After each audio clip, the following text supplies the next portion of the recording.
On today's episode of What's Going On with Shipping, the U.S. Army Corps of Engineers have released an updated salvage plan.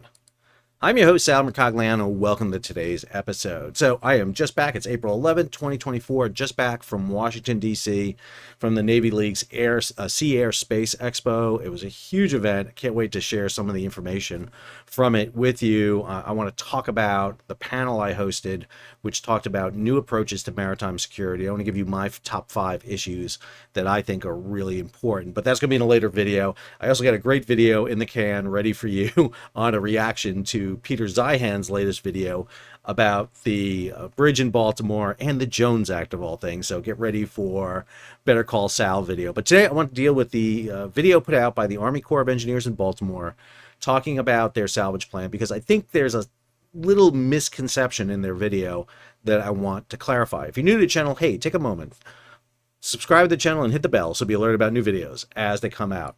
All right, this is the image that you're very used to seeing. This is the collapsed bridge, but I want to take a moment and go in some detail here and discuss some of the things that you're seeing. So obviously motor vessel Dali is impaled up here. You can't see it, but there is a pillar right back here that she is on top of. So she is on the pillar back here. She was heading outbound. So she has this collapsed section of the bridge on top of her, plus there's a section of the bridge itself laying across the bow and then off on the other side.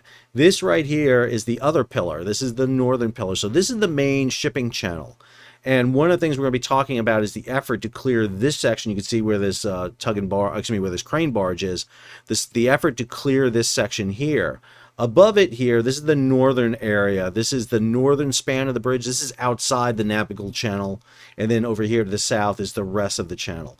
But the focus is really right here. It's the Dali. It's the section just above here on the northern side of the channel. And then once the Dali is removed, clearing that southern end of the main channel. This is a better view of the whole area right here. Again, Dali, this is the pillar she's up. Here's the other pillar. The main channel runs right here. This is the Fort McHenry channel. When Dali left, she came off the berth up here. She was assisted out by the tugs. She circles around, comes into the Fort McHenry channel, and then makes her run heading toward the center span of the bridge, which we know didn't happen. The issue here is removing this section of the bridge. This is the priority right now, because removing this section of the bridge will allow for a limited channel to be opened. And what we're talking about is removing the trestle area. You can see the bridge. So this bridge had the steel and concrete bridge going across, but it had the trestle, the kind of metal triangular part above it. That is standing up. That is what's blocking the channel right now. Below it at the bottom, sitting on 50-foot bottom, is the rest of the bridge. But what the Army is talking about is a phased plan to remove parts of this bridge. So this is the underwater sonar image that you're getting. This is looking at the southern pillar here. So Dali would be all the way up here, up against this side. This is the bridge coming down off the Dali here, hitting the bottom. You can see the wreckage here all along the bottom. And then you see the trestle construction here. So what the Army is focusing on right now is removing all these steel trestle sections. To do that, they have to cut them into pieces that can be lifted with the cranes on scene. Either the Chesapeake 1000, the Weeks 533, or any of the other cranes they have. But they have to cut them into bite-sized pieces from which they can remove them. The goal is going to be removing this section of the bridge right here first, because if they can remove that, that will open up part of the federal channel. You'll see right here it says limited access channel. This is what they're trying to do. So here is Marine Traffic's view of it. Here is Dali. Here it is up against the bridge. The area we're talking about is right here. This is that northern span. So there's a section of the bridge that's down off the starboard side of Dali, and then there's a big section off the port side of Dali. And then there's an area here where the pivot on this section fell, and there's another piece of bridge right here between where Brian Nichols, Megan Ann are. This is the section they're working on. This section right here, this kind of northern section of the channel, is what they want to clear. Now, the reason they're focusing on the northern section is Dali is severely damaged. I don't think this has been conveyed enough, but Dali has taken a severe damage. I mean, the bow section is missing an entire section here that has been literally carved out of it. You can see where the name is. This entire section right here is completely gone. And that has compromised the bow, not to mention the fact that there is 4,000 tons of bridge on top of her. Notice here, you see part of the red boot topping here, but you don't see it up here. That's because the bow is being pushed down into the mud. If you look at her stern is up high, and that's an indication that the force is being pushed down on the bow. She is resting on the bottom up against the pillar here, and right below the mud is a gas pipeline, so they can't just drag her out. They can't just drag her out and bring the bridge with her for fear that's going to rip the bow off this section right here and cause even more damage to the Dali. They have got to remove all of this, and this is going to take a long time. This is weeks, if not months, to really clear this section of the channel out. All right, so this is a 1-minute video put out by the Army Corps of Engineers in Baltimore. I want to play it for you, but I want to comment on it because I do think there's some issues here that are not 100% accurate. The Key Bridge Response Salvage Operations Plan is complex and highly technical with many challenges above and below the surface of the water, but it can be understood in 3 concurrent priorities. First, we must clear wreckage like steel and concrete from the 700-foot navigation channel, and as part of that effort, clear a 280-foot limited access channel within its span. Okay, so that's exactly what we just conveyed. So here's Dali up on the southern side. Here's the northern pillar with the debris here, but they're focusing on removing the section of the bridge with the trusses here, and that's going to get you a 35-foot depth of channel along with 280 feet wide. So that's the goal. The federal channel normally is 700 feet wide and 50 feet deep. At a depth of 35 feet, this will allow 3 major car carriers one-way traffic in and out of the harbor. Okay, one of the things I think they get wrong here is you see that all of a sudden the debris here is removed. I don't think that's being removed. This is the remnants of the roadway section of the bridge. This is the concrete and steel that you drove over if you've ever been over the Key Bridge. That's still going to be here. What they're just removing here is the trestle section. That's what they're going to focus on. They're going to remove the trestle section of that, and that's going to allow you to bring in the car carriers. Now remember, there's several major type vessels that come in and out of Baltimore. There are car carriers. They handle about 60 to 70,000 cars in and out of Baltimore monthly. Also, we're talking about not just cars, but trucks and farm equipment come out. And while you can send those cars to other ports, a lot of it has to come in and out of Baltimore anyway. So you're going to have to either rail or truck a lot of those vehicles back up into Baltimore. So car carriers are number one, but the other elements you're not going to be able to get in here are the bulk carriers. These are the coal carriers. These are going to be the sugar and salt importers. They need that 50-foot draft. One of the reasons Baltimore had such a deep channel coming into it, even before the new container ships came into action after the new lane opened in the Panama Canal in 2016, is because it loaded these heavy these coal carriers. So they got to get down to 50 feet. But that section of the bridge is still going to be here. I don't think in the span of just two and a half weeks left, they're going to be able to remove all that section that's going to be down from 35 to 50-foot depth.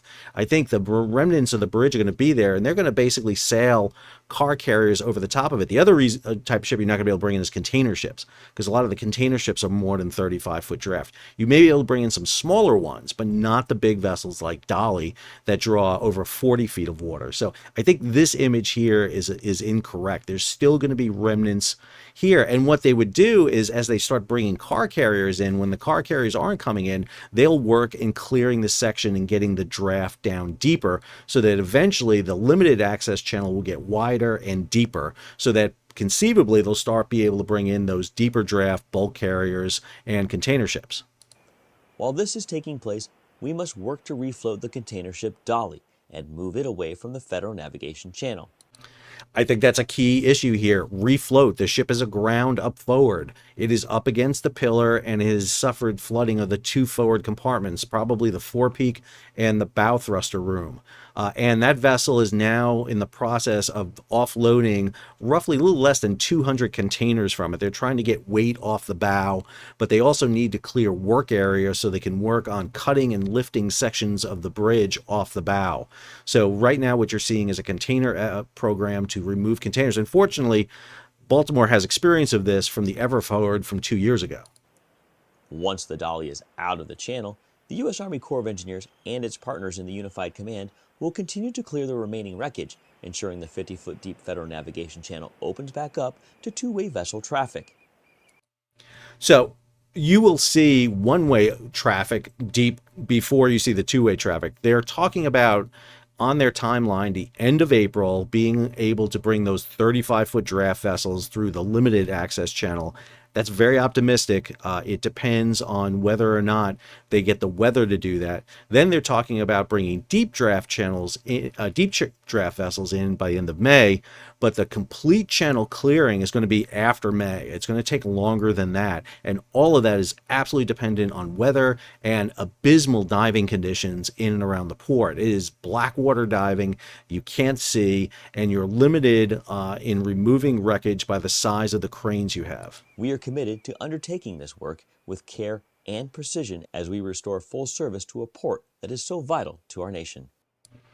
So remember, at Port of Baltimore, about 3% of imports and exports coming out. So this is the removal of containers right now off the forward section of the Dali.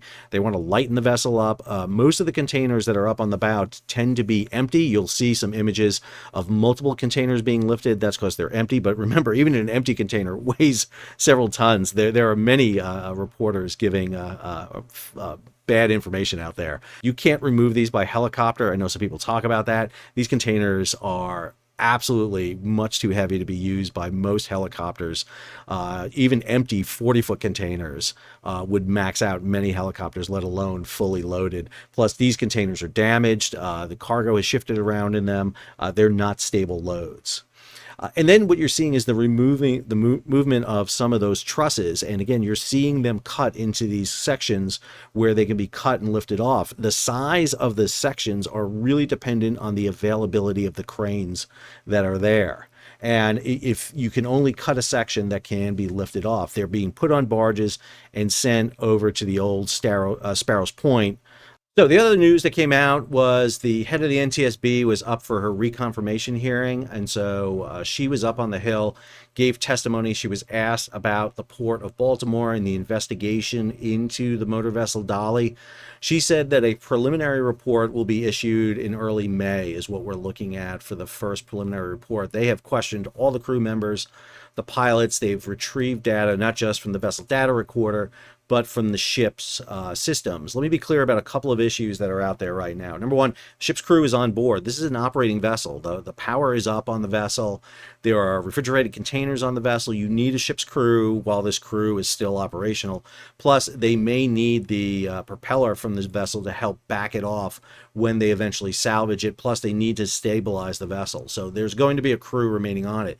The ship was set for a 35-day sail over to Sri Lanka, so there's food, water on board. They can get relief. The crew is not going ashore. There's no shore leave. They are remaining on board the vessel.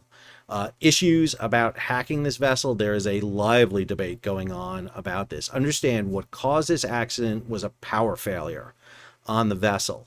Power failures happen on vessels. Talk to anyone who's ever sailed before, they'll tell you about power failures on a vessel.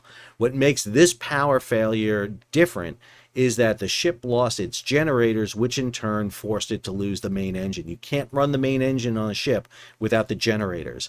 And what makes this even more unique is that the emergency generator did not come on in time. It's supposed to ignite after 45 seconds. That engine did not fire up until, well, power did not come on until 58 seconds later. And again, I recommend you heading over to Chief McCoy's channel, over to Steam Man's channel. Go look at what they have posted. I have linked them into my videos. You can go see them and get some good issues about it. Lots of issues about, is this cyber attack? Is this a cyber hack? Can you cyber hack a vessel? Yes, you can hack into a vessel. The problem is most of the ship's controls are air gapped. There's no way to bridge into them.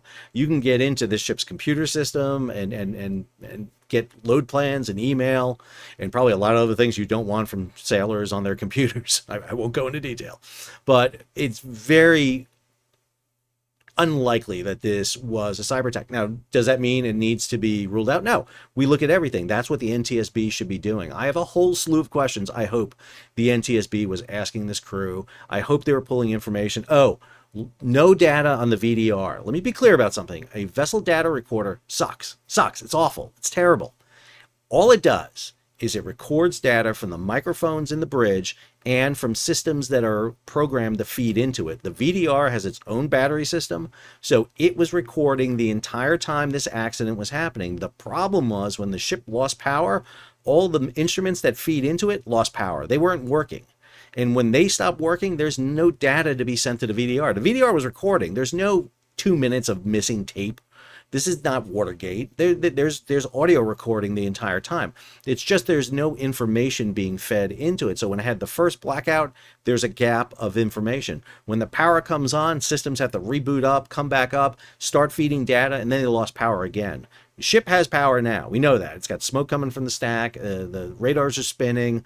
So the ship had power. So they know what caused the power outage because they obviously fixed what caused the power outage. There are issues about fuel with the APL Qingdao coming out of Howland Hook in Staten Island. Just did a video on that. We don't know if they're related or not. We don't.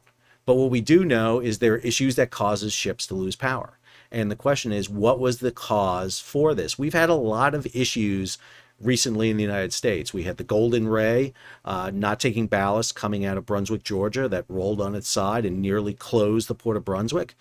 We had Maersk Sarabaya coming into Savannah, lose steering and nearly close the channel into Savannah. We had Everforward leaving Baltimore 2 years ago due to pilot error, missed the channel and run aground. So we've had close calls. But this incident should be a warning to all of us that shipping is very precarious. We ship things at a high volume and a high velocity. And when accidents happen, they happen fast, they happen quickly, and there's very little you can do to prevent it. There should be a study being done right now across all the ports in the United States to look for infrastructure vulnerabilities. Understand the way we run ports in the United States is terrible. Everything is factionalized. The waters are controlled by the U.S. Coast Guard and the Army Corps of Engineers. The ports are run by state and municipal governments. There are private terminals that contract to bring cranes and facilities in. There's no one who's looking at the entire issue of ports, channels, bridges, infrastructure, ships. There should be an area within the Department of Transportation under the Maritime Administration that does nothing but look at U.S. ports and basically examine their vulnerabilities and highlight issues like this and raise concerns about poor bridges, poor infrastructure. This channel has got to be cleared so that we can get ship and traffic going back in. Let's not forget, those port workers in Baltimore are sitting there waiting for ships to come in and they can't get cargo in. These are the same port workers, by the way, who showed up every day during COVID and made sure that your stocks were, your shelves were stocked and goods were coming in all the time without a problem. And now they're being kept out. And the fear the Port of Baltimore has is that even when the port opens back up, business may leave this port. I hope you enjoyed today's video. If you did, hey, take a moment, subscribe to the channel and hit the bell so you'll be alerted about new videos as they come out. Leave a comment, share it across social media, and if you can, support the page. How do you do that? You hit the super thanks button down below or head on over to Patreon and become a monthly, yearly subscriber to my channel. You all allow me to do this. Support me on going up to Washington, D.C. and hosting a panel at the Sea Air Space Expo, for example. Till next episode, this is Sal, signing off.